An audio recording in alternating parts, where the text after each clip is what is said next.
I begin to. Me, Diesel, and Slim started back talking about doing 911. Okay. And, unfortunately, he passed.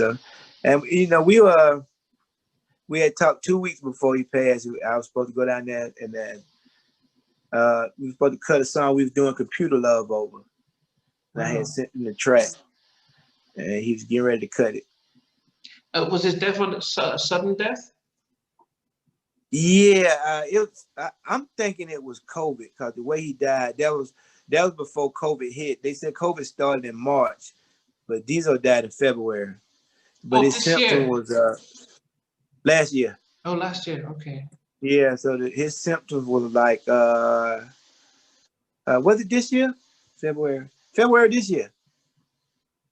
Yeah, I think it was February this year. Wow. Yeah, 2020. And it was he died a month before that first case, but his symptom was COVID like. Yeah. But they didn't know about it at the time. Yeah. Wow. Wow. Yeah. So he was fine. Just okay. But then did you? But were you ready to go back in a group situation, or how's production? Did you not want to continue behind the scenes? And I would have thought production is easier to spend time with family, traveling and stuff like that. It is, but I want to be back out on the major market. So, but once you've been off the scene for a little while, people tend to forget about yourself. And then Atlanta is real. If you're not in with the right crowd, they're hard to get in. Wow. I mean, but what's it like now for you? What is it that you're working on? Oh, I'm still doing the BLacKmale group, and we had started on that. BLacKmale or BLacKmale? Oh, a male group called BLacKmale. Oh, okay. I didn't realize that. Okay. Yeah, I actually did a video demo on Instagram last year, but as soon as we got ready to get started, that's when COVID hit. Okay. So, it was me, one of my nephews, Ty Styles, Dre Riley, which was one of the original members of Day One. What's the group Puffy had that was on that series? I think it's Day One, right? Something about the music or something. Okay, yeah, I know. Yeah. The band, the band. Yeah, Dre Riley, and then I got Slim from 911. So we working on stuff separately right now. And but when I pull that video up and shoot it to you. Okay. It's called BLacKmale. The group is called BLacKmale. Okay. And but so what are you looking to go independent, or what's the situation? Yeah, we trying to come overseas. We're gonna bring New Jack. I'm gonna bring New Jack back. we heard y'all still like New Jack over there. Yeah, but it's not just here, because ever since Pastor Mike came out, it's on YouTube. It's just gone crazy with a lot of people who watched that and they've said, "Wow, look at this is how music used to be," and there's that sense of the vocals, the sort of the not hiding behind a production. I think that's one of the issues that a lot of people who are in their mid-40s who remember the 90s is that you had good music, but you had a story, you had the lyrics, and you had the vocals. I think what they're noticing now is that it's more sample, a lot of instrumentals, a lot of people using auto tunes to sing all the stuff.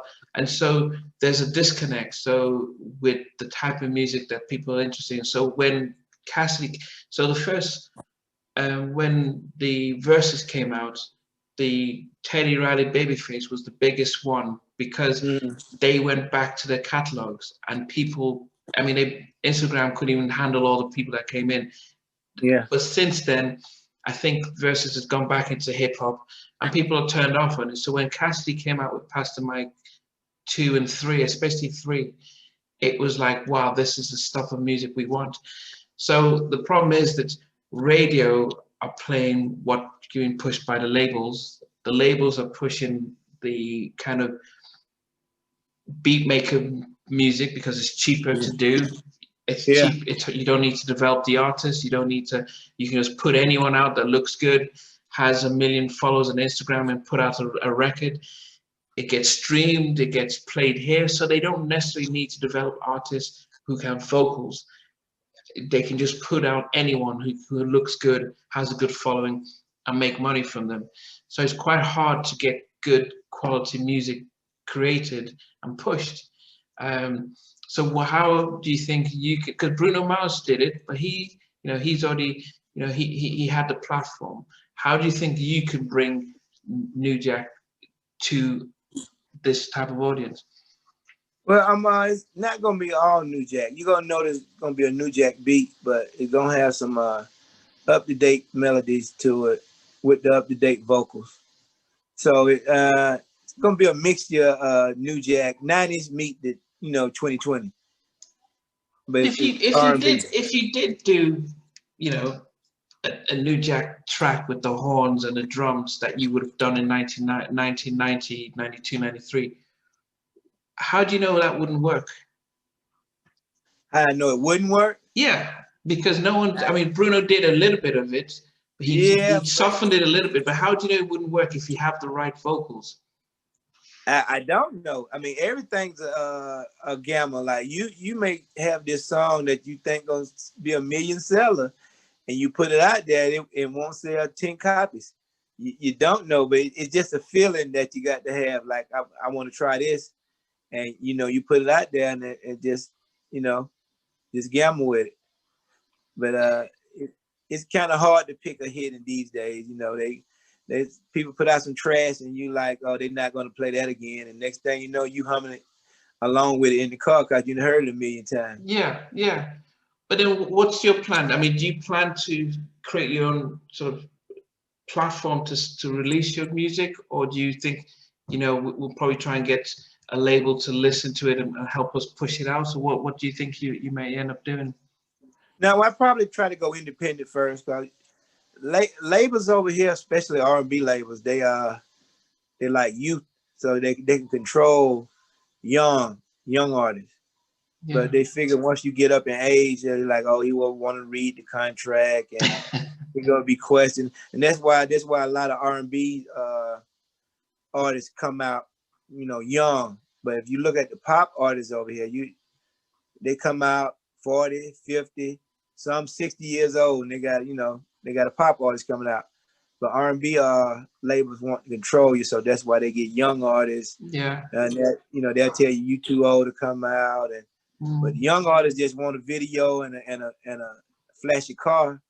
Yeah. And they won't ask for nothing else, and that's the reason why they won't get a more advanced in age artists, that because they figure they're gonna know the business and they're gonna start asking questions. Yeah. But there's a lot of talent in over here that got age on them, but R&B won't touch it. Well, I mean, Charlie Wilson still has a recognizable voice, and he's still able to push records. And I think if you do, it's a pity Diesel passed away, because I think he had one of the most remarkable R&B voices that we've heard.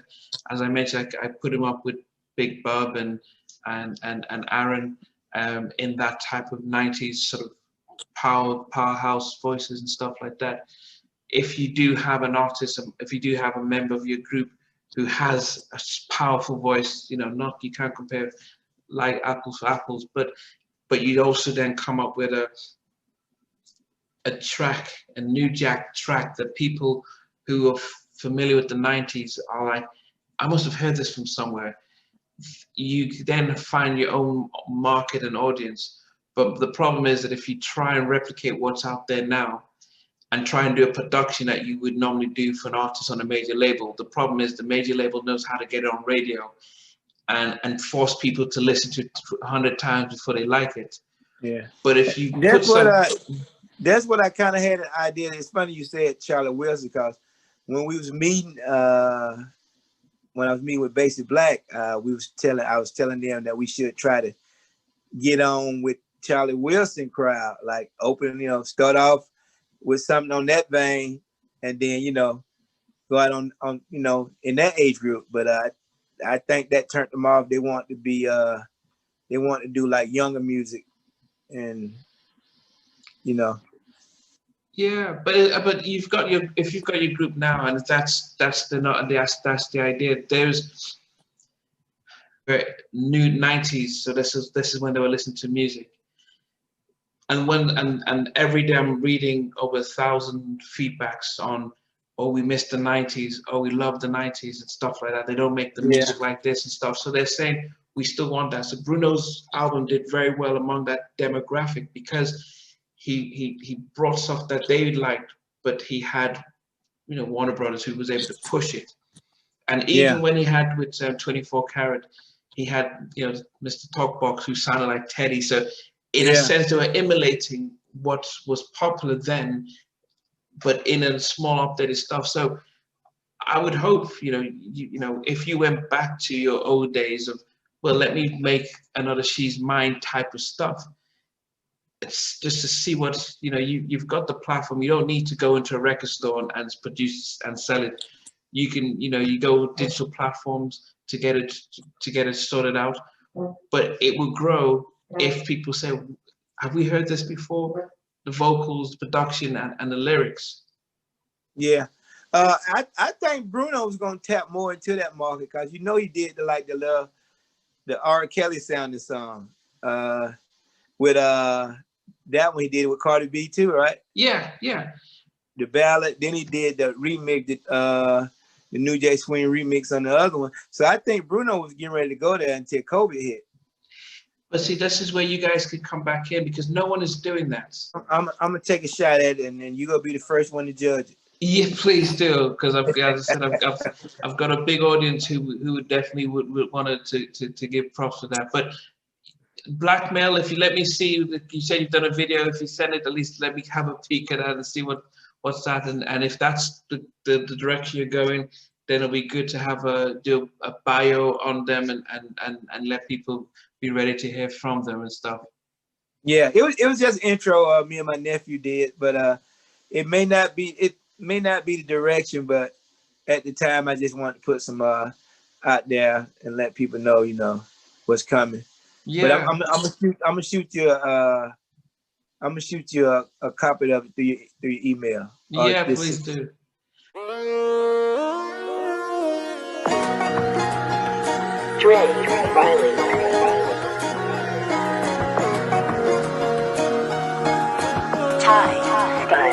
Style.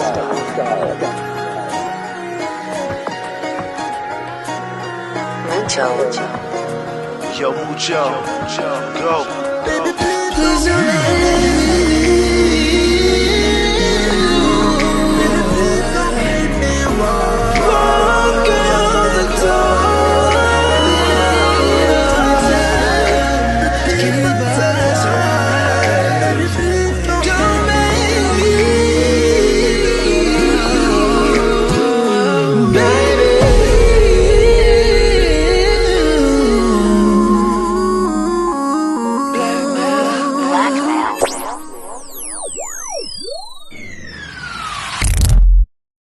Got been to my experience with the King. Well, I was about to ask you about that because you did mention that you got to meet him. So when was this? What was going on? This was right. I think it was right after we did Roughneck, and they was putting Michael Jackson on the Addams Family's second movie. He's gonna be on the soundtrack, and like I said, me and Teddy worked on some ideas. Flew out there, met with him, looking over movie clips with Mike, and he was explaining what he wanted to go right here, and man, I was in another world again. I didn't actually meet him when we got to his house. We drove a golf cart down to the movie theater, and the movie theater was like a mile from the house. In his own house. Yeah, we were going down the winding road through Neverland, passing giraffes and crazy, like crazy animals. So we get to the movie theater. He got Swiss chocolate in there with his picture on him, like on the actual chocolate.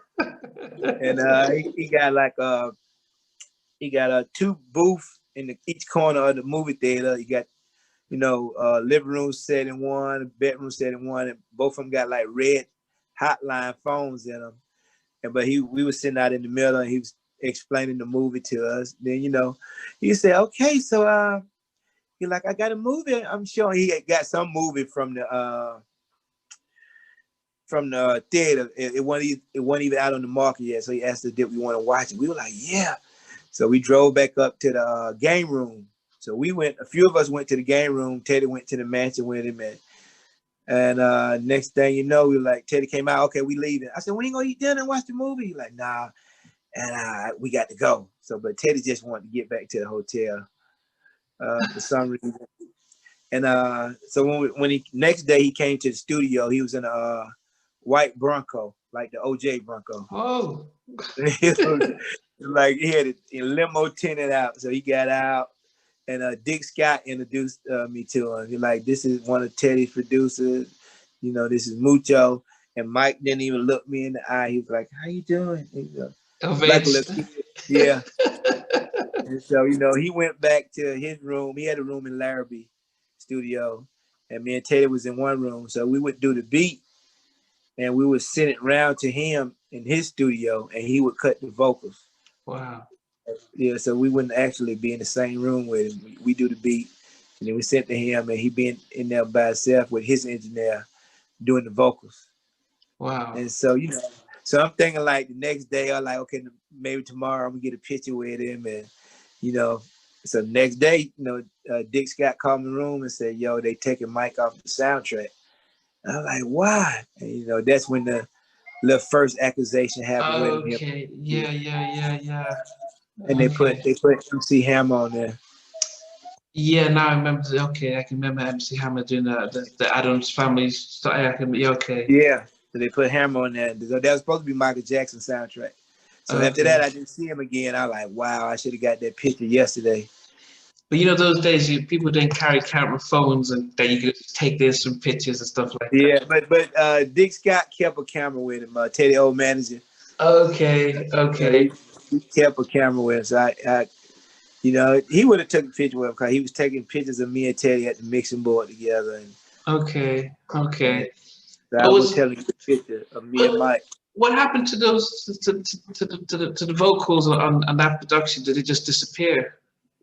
I asked Teddy about that when we was on speaking terms about 3 years ago, and I think he sold it to an artist in South Korea. Oh, like the songs, so like yeah, but not Michael vocal, but okay. Yeah. Okay, so okay, wow, that must be me. So I take it that you and Teddy you're not, you guys don't work together anymore or talk together? Nah, the last thing we did together was that A. Marie. I think that was like 2010, 2012, something around like that. So I mean, it's yeah. I mean, it's a small world. Hopefully, and the business is business. But hopefully, we always hope that people get to make up at the right time and stuff. But one question I used to always, when I'm finishing, ask my guests is that if you were stuck in an elevator for a couple of hours, and you were given a choice of a movie to watch while they try and get you out, what would you pick? Austin Powers. Okay. International Man of Mystery. The first one? Yeah, the first one with a fat bastard in it. Okay. Get in my belly. Yeah. Okay. Get in my belly. Yeah. Baby. Okay. Wow. Okay. Like that one. No. Okay. It's amazing when you ask these questions. Everyone comes up with different stuff. But what about a song? If they say, look, we're about to put the movie on, but we've got a few minutes before us, so let's put a track for you to listen to before we get the movie on. One of my favorite songs is "Computer Love" by Roger Troutman. Did you ever meet him? Was he from? Did you ever meet Roger? Actually, actually, I'm related to him. My mama's maiden name is Troutman. Are you kidding me? Yeah, Wow. no. So I got I'm supposed to be doing a project with his nephew Rufus, Wow. and Rufus' talk box sounds just like his uncle. But that's my mom's maiden name, Troutman. It's way down. It's way down the line. It's not like first or second cousin. Yeah. But did you ever get to meet him, or before he died? No, I never met him. I met Wow. his son though. Okay. Yeah, Okay. I met Junior. But but me and Rufus been talking, so I'm supposed to be doing some stuff with him. You know what? I think you guys will be onto something with that, because I think Bruno really took it. California Love is massive, of course, and Teddy did a lot with the vocoder. But I think if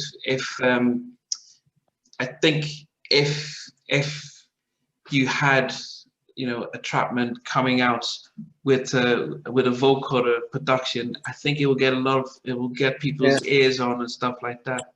I actually want to link him up with my nephew, because my nephew play a mean top box too. Named Jay Hot. I don't know if you follow him or not, but he doing a lot of work with Chauncey. Okay. And if you follow Chauncey Black when they was in the studio like 2 weeks ago, you'll see my nephew. That's my youngest sister's son named Jay Hot Scott. Now he actually do talk box when they was on speaking terms for Teddy. Okay. Wow. So on some of the newer stuff, you may have think you heard Teddy, but you probably heard my nephew. Wow. So you're not involved with the new Blackstreets with Chauncey and stuff? Yeah, I'm supposed to get with Chauncey and E-Ballad on one song. Okay. Yeah, but it's definitely been great hearing your style. I think one of the things that a lot of us would pick from what you've said is, the sense of working. Sometimes it's great when you work with big producers who've really made their name, but there are also challenges in it as well, and challenges and the politics of music publishing credits and stuff like that, because it's not just a case of your credits being there just so that people know you did stuff, but it's about long-term royalties as well that get pushed in. I've heard from Jean Marie, who mentioned the same thing about credits not being put on some of the stuff he did, but it was the kind of thing where back in those days, if they were putting an album to the Grammys, you could only have a certain number of people, but now it's different, so they could put a credit on. But the politics is really sad, because it seems to split relationships and stuff. I mean, if you go ahead. Me and John Marie went through the same thing up there. He went through it as an engineer. I went through it as a producer. Yeah. If there were things, if you had an advice for people who were starting off as a producer in the music industry, what would be your sort of words of wisdom, especially since you've gone through for such a long time?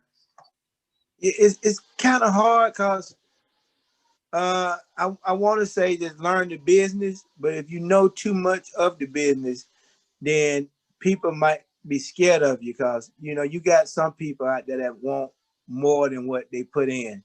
Like they want theirs and yours.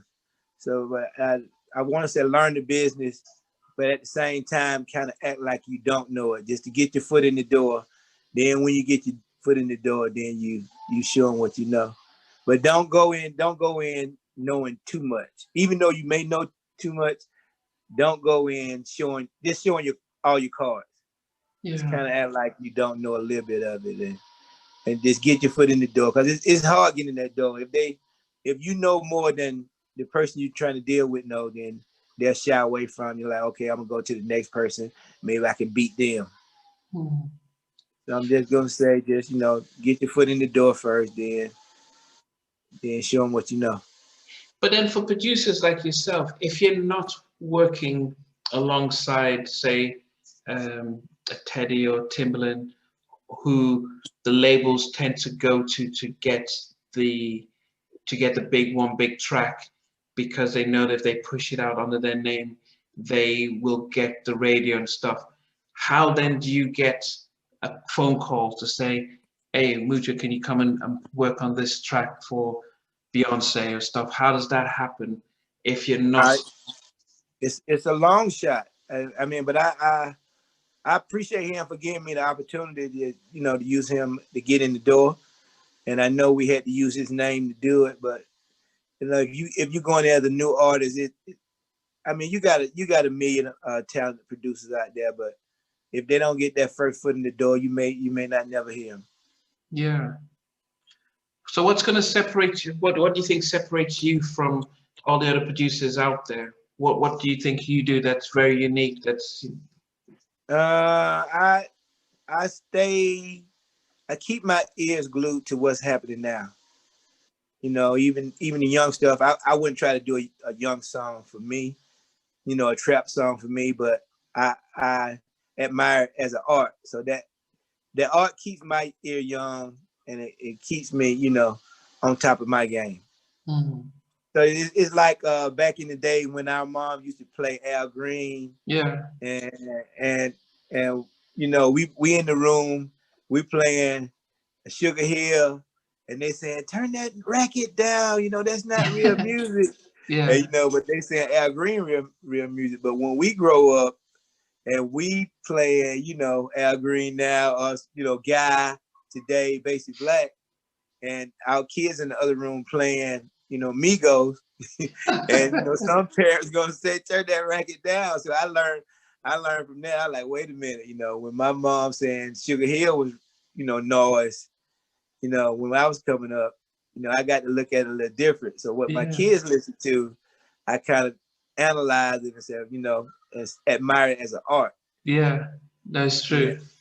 Yeah. You know, there's a question that people always ask: were there tracks from your Basic Black that didn't get released, that you recorded but you didn't get released on the first album? Yeah, we not on the first album. Then we were working on the second album. We had a song called "Give Love a Chance," and we had a song called "No More Mr. Nice Guy." And I think Spec got a rough copy on cassette. And you know, we were working on the second album, and then we had to split with the new company when we started working on the second album. So after that, we called it quits for a minute. Okay. What about 911? Are there tracks that you guys recorded that haven't been released? Oh yeah, we got a few of them.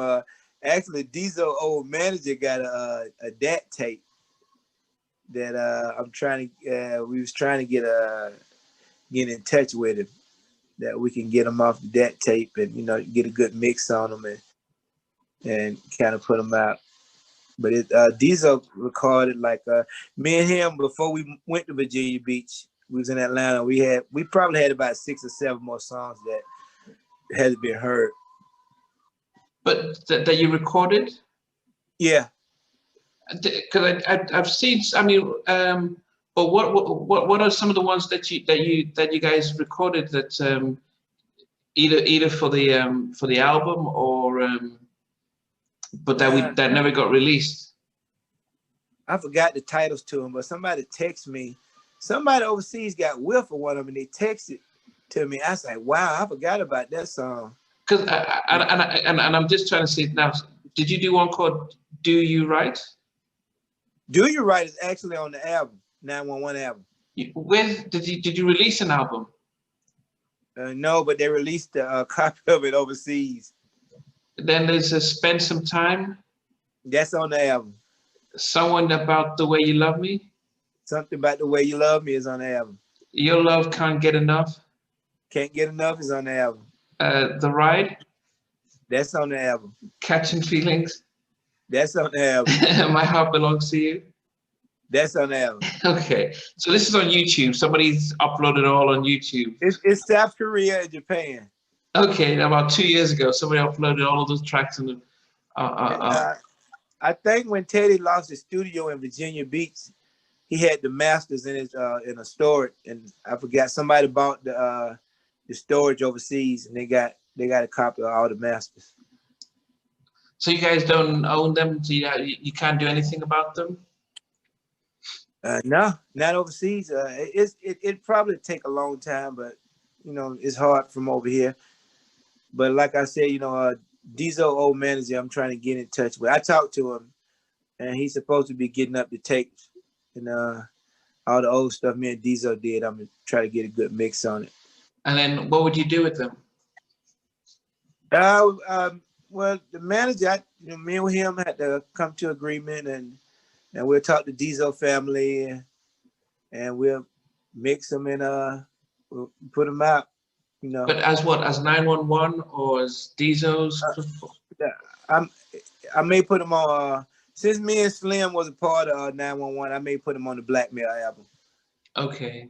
I think after the last big album was probably the Big Bub My Way album. Were you on that? Yeah. Yeah. That's probably I did the song My Way. Sprung, My Way Sprung, and I did Zoom. Okay. So My Way is one of my best. That album was one of my best albums, especially My Way, Settle Down. The whole My Way was supposed to be a 911 song. Are you kidding me? With Sprung, me and Levi did Sprung, and I did Zoom, the remake of the Commodores song by myself. Yeah. So I mean, I forget a lot of stuff.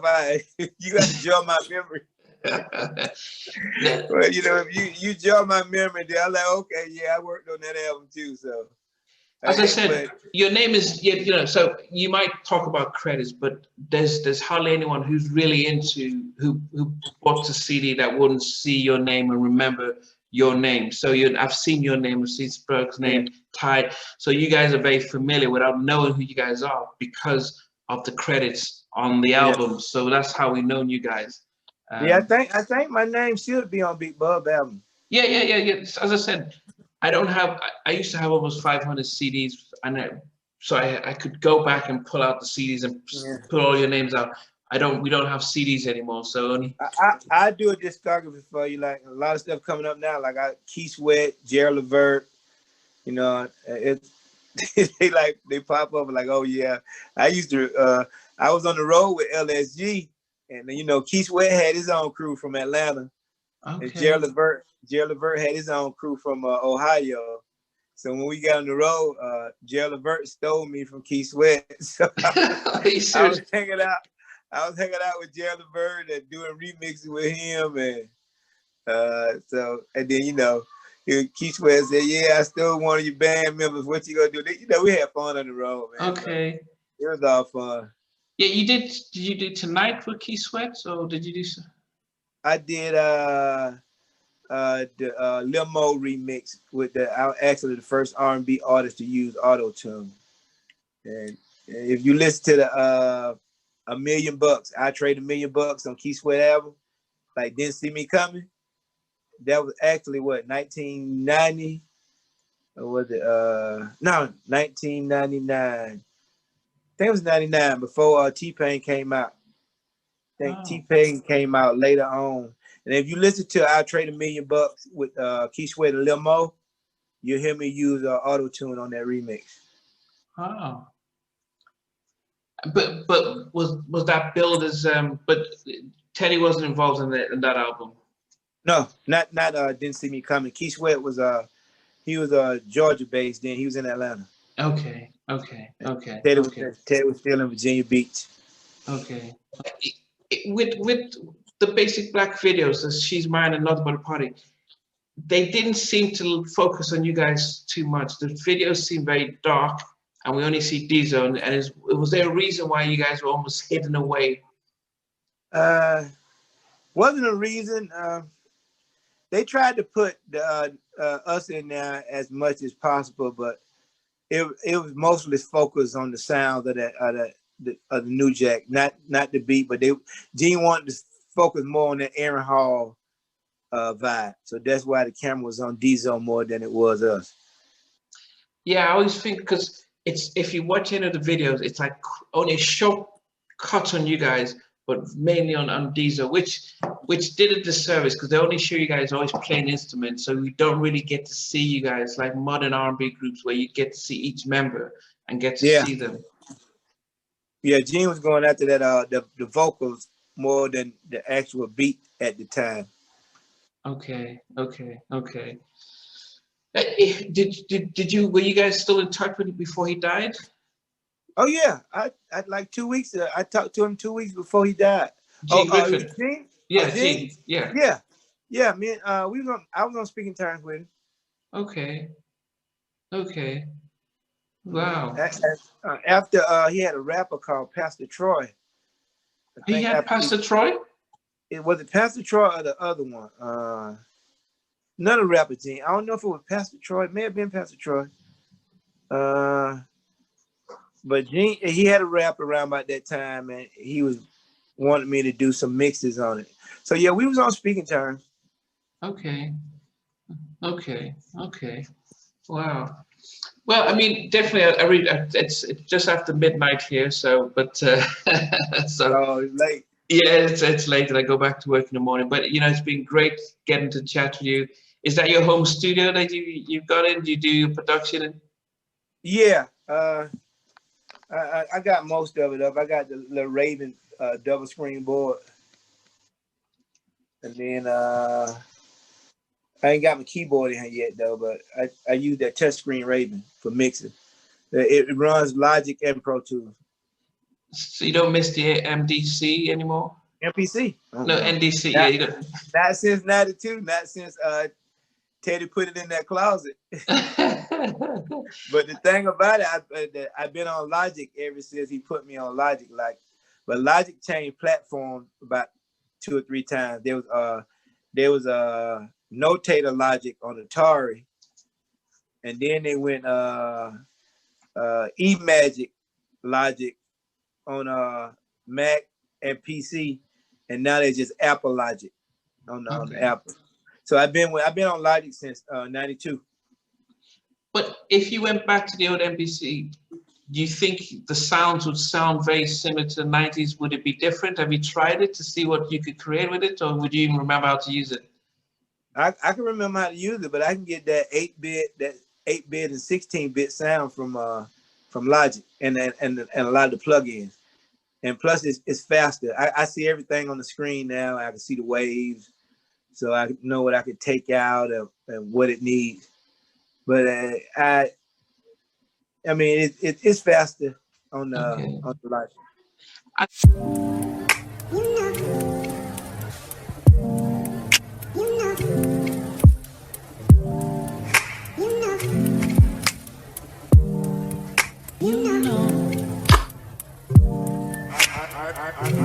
begin to